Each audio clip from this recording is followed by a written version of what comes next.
Hello दोस्तों, कैसे हैं आप लोग। चलिए आज की क्लास शुरू करते हैं। आज की क्लास बहुत ही महत्वपूर्ण है। तो प्रश्न देखते हैं। प्रश्न है, राष्ट्रीय ग्रामीण रोजगार गारंटी अधिनियम नरेगा की शुरुआत सबसे पहले किस राज्य में हुआ था। तो ऑप्शन ए है आंध्र प्रदेश, ऑप्शन बी है राजस्थान, ऑप्शन सी है कर्नाटक, ऑप्शन डी है केरल।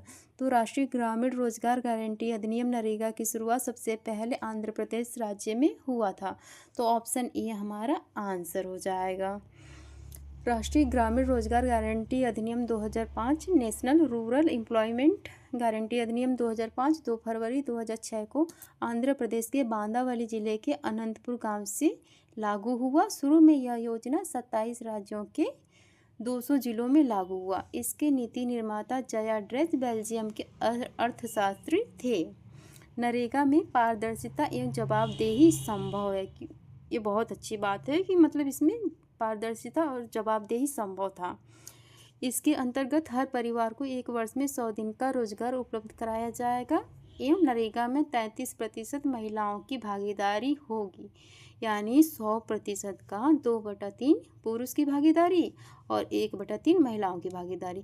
कार्यस्थल घर के 5 किलोमीटर के भीतर हो, दूर होने पे 10% अतिरिक्त मजदूरी देनी होगी। केंद्र सरकार मजदूरी खर्च और सामग्री खर्च का 75% वहन करेगी और शेष 25% राज्य सरकार वहन करेगी। यही हिमालयी क्षेत्रों में केंद्र सरकार मजदूरी खर्च का 90% वहन करती है और राज्य सरकार 10% वहन करती है। इसके अंतर्गत जो भी काम होगा उसका संबंध ग्रामों के विकास से होगा। बहुत अच्छी बात है। मनरेगा कार्यक्रम भारतीय संविधान के अनुच्छेद 43 को लागू करने हेतु लाया गया। अनुच्छेद 43 में कर्मकारों के लिए मजदूरी एवं कुटीर उद्योग के प्रोत्साहन का उल्लेख है। नरेगा का नाम 2 अक्टूबर 2009 को परिवर्तित करके महात्मा गांधी रोजगार गारंटी योजना कर दिया गया।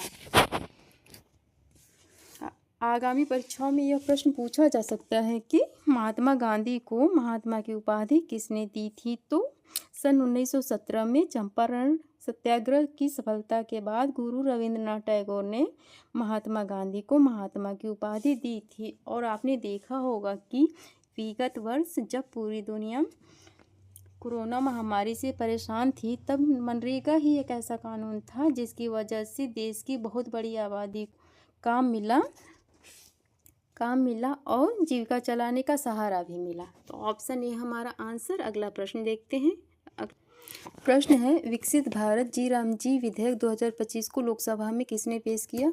ऑप्शन ए निर्मला सीतारमण ने, ऑप्शन बी शिवराज सिंह चौहान ने, ऑप्शन सी नितिन गडकरी ने, ऑप्शन डी अश्विनी वैष्णव ने। तो विकसित भारत जी रामजी विधेयक 2025 को लोकसभा में शिवराज सिंह चौहान ने पेश किया था। तो आंसर हमारा हो जाएगा ऑप्शन बी हमारा आंसर। ऑप्शन बी हमारा आंसर हो जाएगा। विकसित भारत जी रामजी विधेयक 2025 को लोकसभा में केंद्रीय ग्रामीण विकास तथा कृषि किसान कल्याण मंत्री शिवराज सिंह चौहान ने पेश किया, जिसके तहत हर ग्रामीण परिवार को प्रति वर्ष 125 दिनों की मजदूरी रोजगार की वैधानिक गारंटी का प्रावधान किया गया।